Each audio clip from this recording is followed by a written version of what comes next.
Volkan? You mind taking a look at my prototype? You put this together pretty well. Oh. Now let's test it. Like how?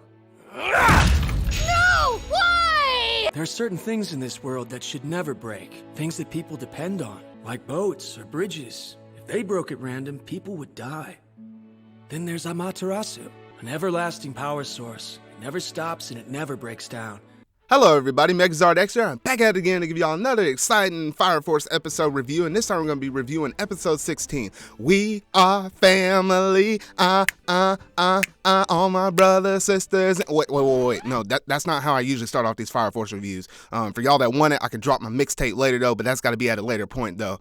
But going back to this regular review, if y'all hadn't seen my episode 15 review over Fire Force, you can go ahead and click that card in the corner and check that video out, and then come back and check this one though. But overall, oh shoot, oh man, oh goodness, now we got this action kind of picking up again, and just going back over and just looking at this episode as a whole. Oh man, you had some dark moments and some moments of betrayal, some capturing moments. So, man, we had a little bit of everything, and when you thought that everything could possibly go right with Shinra in this game to try to protect Volkan and the crew, everything just takes a complete 180 to where you just think like, man, it just couldn't possibly get worse than this though. But yeah, other than that, let's go ahead and dive straight up into this Fire Force episode review. Causes of death are many and varied. Kill Volkan and his friends, a murder-suicide. Or an infernal-caused fire. Yes, sir. Before you go, cast off your false raiments.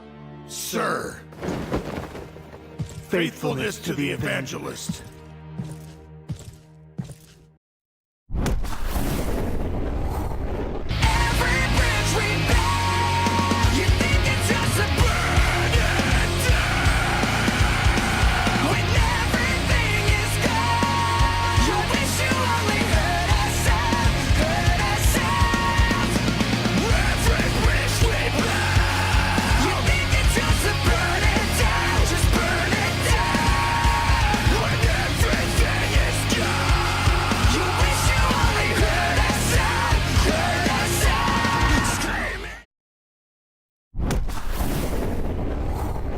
So starting off at the very beginning of the episode, we just get to see a little scene between Volkan and Yu, and we know that Yu is basically kind of like an apprentice to Volkan, and he really admires the work that Volkan does with all the machinery and tech and stuff that he's able to kind of build and invent with other inventions, to where it motivated him enough to where he kind of created like his own invention himself, and he was just showing it off to Volkan, and then Volkan's like, oh, okay, let me check it out. And immediately this sucker takes the thing and throws it and slams it down into the ground, and Yu's like, what the heck, man? Like, why did you break it like that? But Volkan goes to prove the point that, hey, no matter what you create, it has to be durable. It has to have that quality sound protection on it, to where if you do anything to it, it won't easily break. Because he made a reference to Amaterasu, which is like the huge power source that everybody in the Empire relies on. So if that power source goes out, hey, there's gonna be a huge amount of problemas that's gonna arise up from that. So they basically, everybody in the Empire relies on the Amaterasu working, and it was, thanks to Volkan's family that was able to basically create that power source that's basically like an everlasting source. So he was just showing you, hey, the importance of when you make something, it has to be durable and it has to be sound. With that introduction out of the way, then it transitions back into the tail ending moments from the previous episode, where Shinra was basically talking to Arthur and Iris, where he had that like premonition that, Dr. Giovanni was going to attack and try to kill Volkan. So they're basically kind of come up with like a little strategy meeting, kind of saying, well, what should we do? What should our next actions be? And Shinra basically say, hey, we cannot go back home now. We're going to have to basically stay here and kind of protect them. So Shinra decided, hey, I'm going to go on guard duty, kind of look out in the forest and see, if Giovanni's going to come 1v1 and try to attack Volkan and his crew, or is the whole entire Company 3 associated with Volkan. So he's basically going to be watch guard duty person to be able to see, how he was going to try to approach.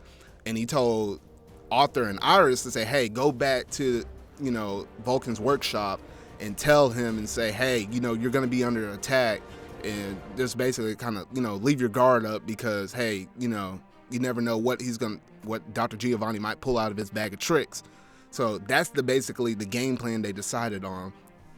But shortly after that, by the time Iris and Arthur got back to Vulcan's workshop, Vulcan was kind of skeptical about it. He's like, man, you really gonna say this just to try to recruit me and all of that? He was thinking basically it was just like, a devious way to kind of recruit him by threatening him. But no, we know that they weren't threatening him. It was actually like a promise of, what some of the future events are about to play out. And before they can really kind of even finish that sentence or everything, though, they are immediately surrounded by all of these white-clad members. There were so many, it really circled all the way around the base camp. Like, they were completely surrounded. Like, this was like the cult. This is like a gang fight. Like, they had all their brothers in arms about to throw down with Vulcan, who basically doesn't have any kind of pyrokinetic powers at all, period. And it almost seemed like overkill to that point. So you basically had what looked like to be a ratio of like 1 to probably like 10 or something like that. But anyway, things weren't looking good for them. He was like, oh shoot, what are we gonna do? And essentially, we kind of get left off at that scene right there. And then we transition to a scene where Shinra was playing watchguard duty from the force. And things were a little bit too quiet for him. Like, he didn't know anything that was kind of coming. And he was like, man, something just doesn't feel right. And then all of a sudden, Shinra gets attacked by this, hand that was flying out of nowhere. And Shinra was like, what the heck is this? And then we find out that was actually Dr. Giovanni, using that hand to try to grab, Shinra. And it literally kind of ringed him up around the throat like that. It was nearly about to choke and suffocate the poor dude. And somehow he managed to break out, and he figured out that, hey, that was basically Giovanni. And then, Giovanni was kind of, saying some things left and right, and, Shinra was trying to find a way to kind of move in on him, and he was trying to trace back, where the hand came from in order to locate Giovanni. And through this process, he basically figured out that Giovanni was like a second generation pyrokinetic, meaning that he can manipulate, flames and stuff once they're ignited. And that's how he was able to kind of maneuver his hand around with the machinery that he kind of has hooked up to his body. But anyway, he tried to locate him, and where he thought he located him, he didn't, because, Giovanni was basically on the move this whole time. And then eventually, Giovanni basically was like up in a tree or something like that, and he struck Shinra with some currents and struck them with like some millions of watts. And, this dude was still, trying to fight it to a degree.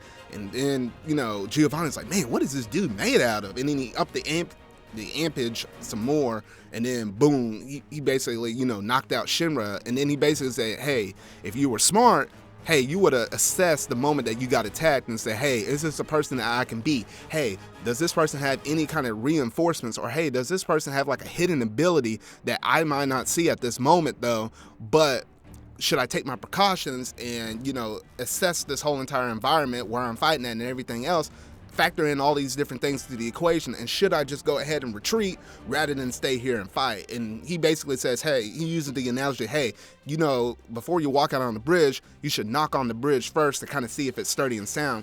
If Shinra would have been able to find a way to kind of assess all of these things with him potentially fighting against Dr. Giovanni, he could have potentially, retreated and could have helped Arthur, fight off and defend and protect Vulcan and the rest of the crew there. But he didn't assess all of this, and basically that got him captured.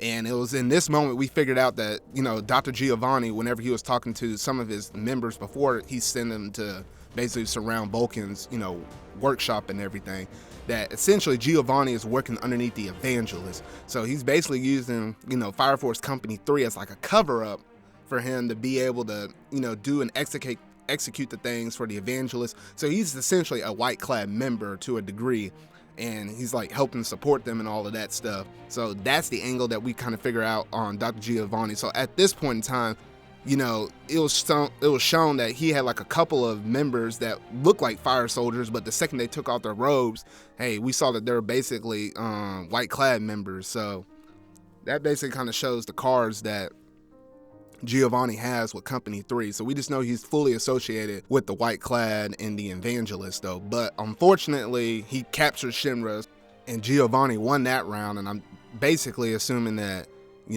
Dr. Giovanni's basically going to send Shinra to the Evangelist, essentially. And then this is probably where we're going to see that kind of interaction with, Shinra about to soon, face up against his little brother Sho. So after that scene is over with, we transition back into where Vulcan's workshop is at.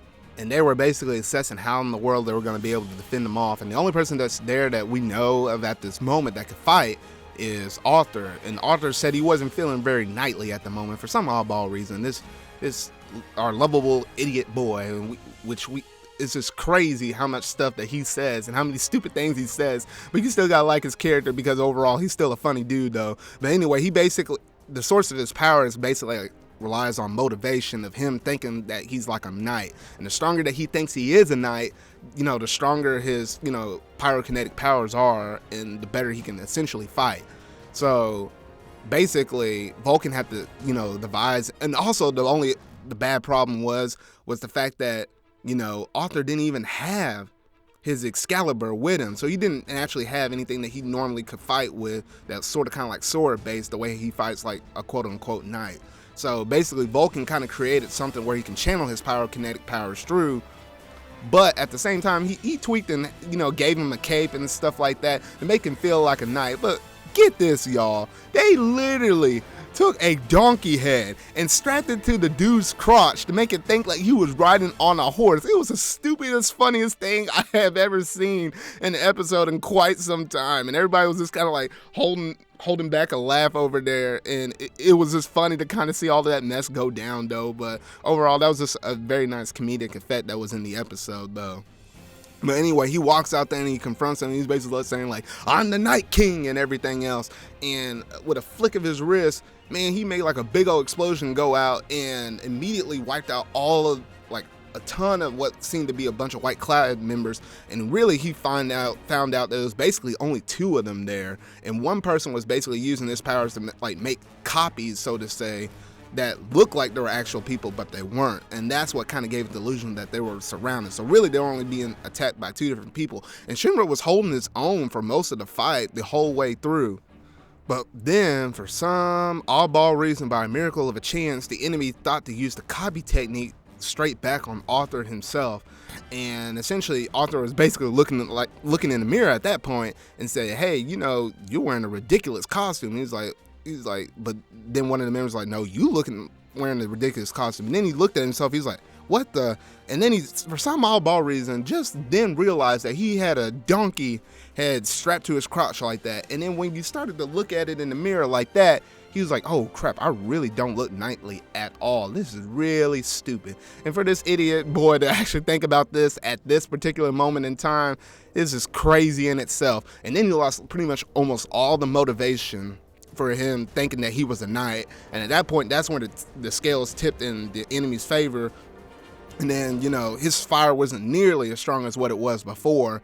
And then the enemy basically had an upper hand on him. And, he still had a little bit of power left because he still wanted to protect, Vulcan and his crew, but it wasn't nearly as strong as when he first went out that gate like that. But essentially at that point, that's where Dr. Giovanni came back, and we didn't see Shinra with him. So I guess he probably had some kind of other people there that was basically, picking up Shinra's body and, trying to relocate it and take it wherever they needed it though. But anyway, we just see Dr. Giovanni, walking in. He's like, hey, you know what? Make sure that I'm not interrupted. So basically keep Arthur outside here. And so at first, where Arthur was trying to protect, Vulcan and his crew and try to keep people from coming in, now he wants to go in, but now the tables have flipped on him. And inside, we get a little scene of basically how Vulcan was like, oh crap, things are going down south. Hey, we might need to think about something else, for Arthur and how he's able to fight and everything. But before he could really get anything to do anything, he's like, you know what? Let me take some more extra precautions. Hey, Lisa and you, and as well as Iris, hey, y'all basically need to go ahead and leave because, hey, I'm the one that, Dr. Giovanni's after. So, hey, he has no business really associated with you two. So, hey, y'all might as well go ahead and escape because my beef is with Giovanni. But before he could barely kind of convince, the other three to basically kind of go ahead and escape and get away from here, he immediately gets attacked, Lisa. And it was really a huge shock. Like, why in the heck would Lisa basically attack them like this? But this is where the betrayal comes in, because we didn't figure out that, hey, Lisa was here as basically like a double spy. She didn't just, show up within that junkyard like that just saying, hey, you know what, I really have no family else to go to. No, this was staged from the very beginning. She was placed there in order to gain Volkan's trust, in order to find a certain something that Giovanni really wanted. And Volkan was, very shocked by this news, like, wait, why would you try to betray me like that? And then this is where Giovanni comes in through the door, and he basically said, you know what, man, I tried to do this so peacefully. I tried to first come to you and try to get you to recruit you to kind of work for my company, which, is basically a cover-up because, he works underneath the Evangelist, though. But essentially, he tried to recruit him to work for his company. Then he tried to, cut off, him and his employers where he's able to kind of get his like tech and machinery from in order for him to help build. He placed a double spy into the camp and everything like this, and now he has to go to desperate measures to almost trying to kill the dude. He's like, I'll try to do this so peacefully, but you're so hard-headed that you just wouldn't accept any offer I tried to offer you. And it was kind of interesting to see why in the world he wanted to do this so peacefully, considering now he basically wants the dude dead, because essentially the whole thing that he wanted from the dude was essentially to try to get what is the key to Amaterasu. And Amaterasu is that huge power source that everybody in the Empire relies on. So essentially it was like, well, now we're trying to figure out why in the world would the Evangelists need the key to this everlasting power source.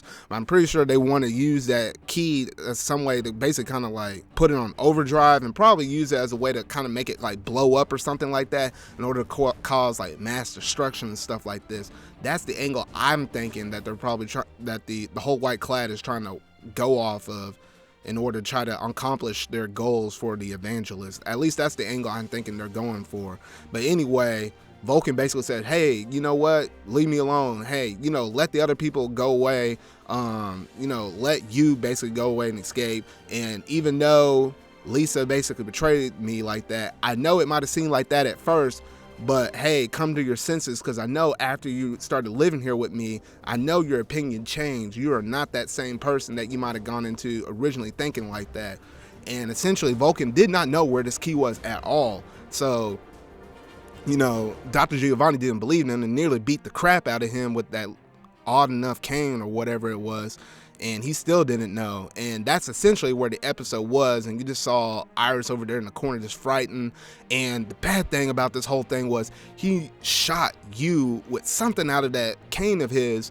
And, Iris rushed over there to try to go help him though. And, Dr. Giovanni was trying to do everything to pull this information and him knowing his key. But either Volkan is really strong, or honestly what I'm thinking of, he really does not know where this key was at. So wherever his father or grandfather basically hid that key, it might be somewhere in that workshop, I believe, but they probably didn't tell him about the whereabouts of it just for the fear of his safety, probably, most likely. And that's what I'm thinking. And that's essentially where the episode ended though. So we basically got Shinra captured, Volkan beaten to a crab, you got shot on, Arthur is basically out there, not being able to fight nearly to the max potential that he possibly could.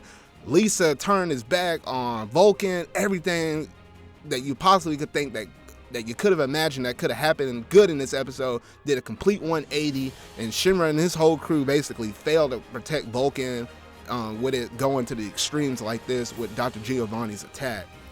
So that's basically all for this episode though, and overall I thought it was really good. You kind of get like your first little taste of what seems to be like, a victory sort of scene for the battle. Maybe not the whole war, but at least for this battle with the Evangelist's crew, with the whole White Clad and their plans of, basically doing whatever they need to do in order to, complete their next goals.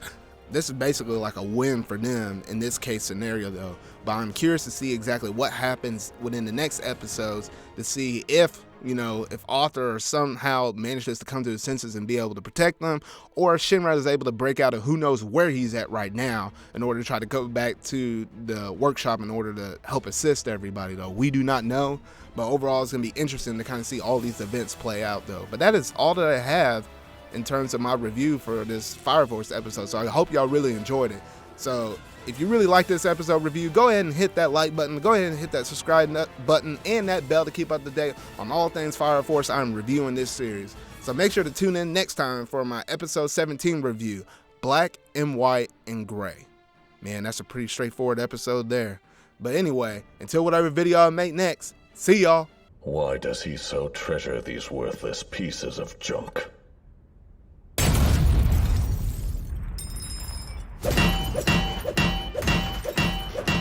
Don't do this, please! It's breaking. It's all broken.